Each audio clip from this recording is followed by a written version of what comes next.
It's me. Ever wish you could flip your Reverb's pre-delay setting to be synced with your DAW as you can with, say, a delay plugin?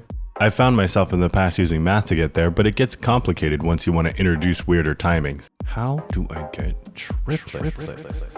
Not triplets. Let me show you a trick that will make this whole thing simple. I'll give you an example in Reason and an example in Ableton Live. There are chapter markers if you want to skip around, but these are quick. All right, here we go. I have this drum loop here. Let's set up a parallel chain on the insert of the clap by creating a spider audio merger splitter and a line mixer. I held shift while creating the line mixer so I could root it up myself. The spider audio never tries to auto root. Route the to device side of the insert section of the channel to the input of the split side of the spider and one of the split outputs from the spider to an input on the mixer. That will be our clean channel. Now the mixer output gets routed to the from device side on the insert section of the channel. Now let's add a reverb. I held shift while creating it so that it wouldn't auto root. Now let's grab a feed from the spider and route it through the reverb and into the line mixer. Make sure the reverb is fully wet. Now we have the dry signal on channel 1 of the line mixer and the wet signal coming into channel 2. This is very similar to a send return setup, and it's great because it keeps the original signal intact and the effect is being brought in additively. In case you don't know what pre-delay does, I'll move the pre-delay time up and you can hear how the reverb starts moving back in time.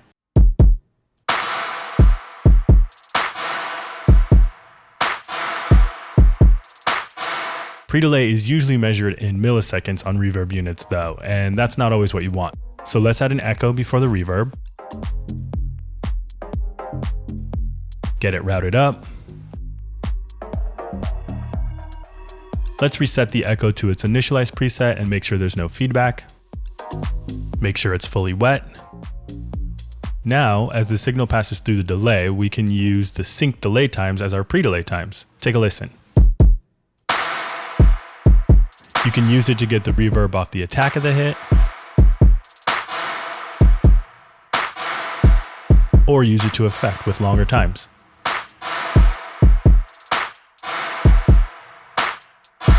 You can use effect racks in Ableton to achieve the same parallel processing. Just load up a reverb on the channel and hit Ctrl-G to put it into an audio rack. Open the chain selector by clicking this button, then create a new chain in the rack by right-clicking and selecting Create New Chain. This chain will be your dry chain. Make sure the reverb is fully wet and add delay before it. Bring the feedback down to its minimum. Make sure it's fully wet. And use the sync delay times as your pre-delay.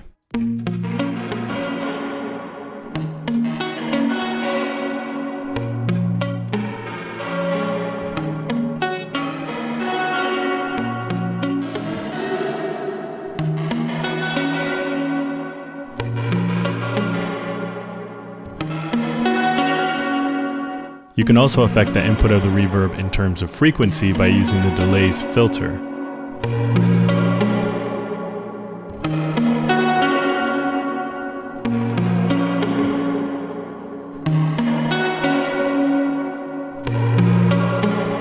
We'll lower the decay a bit. You can also use any modulation parameters your delay has.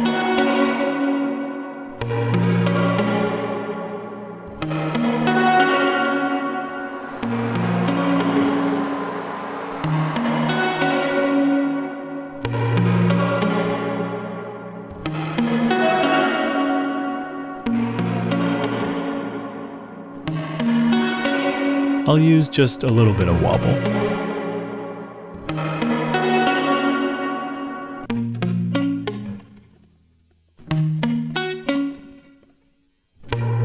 You could even duplicate this chain and make a more distant sounding layer.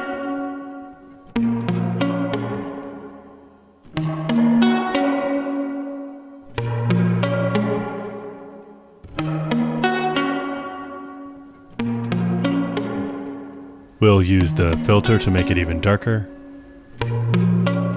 We'll lengthen the pre-delay.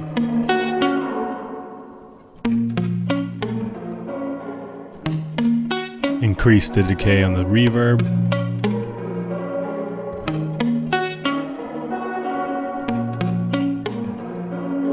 Let's add an auto pan to this distant layer.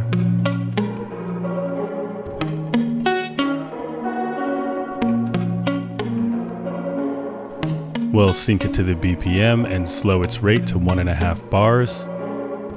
Give it some amount.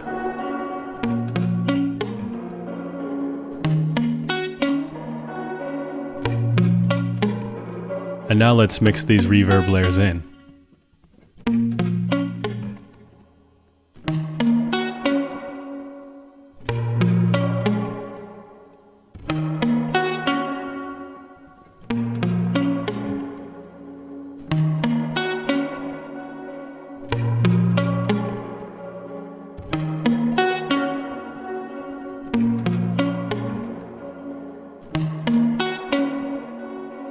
So there you have it. It's a pretty straightforward trick that opens up a lot of possibilities, so add it to your repertoire.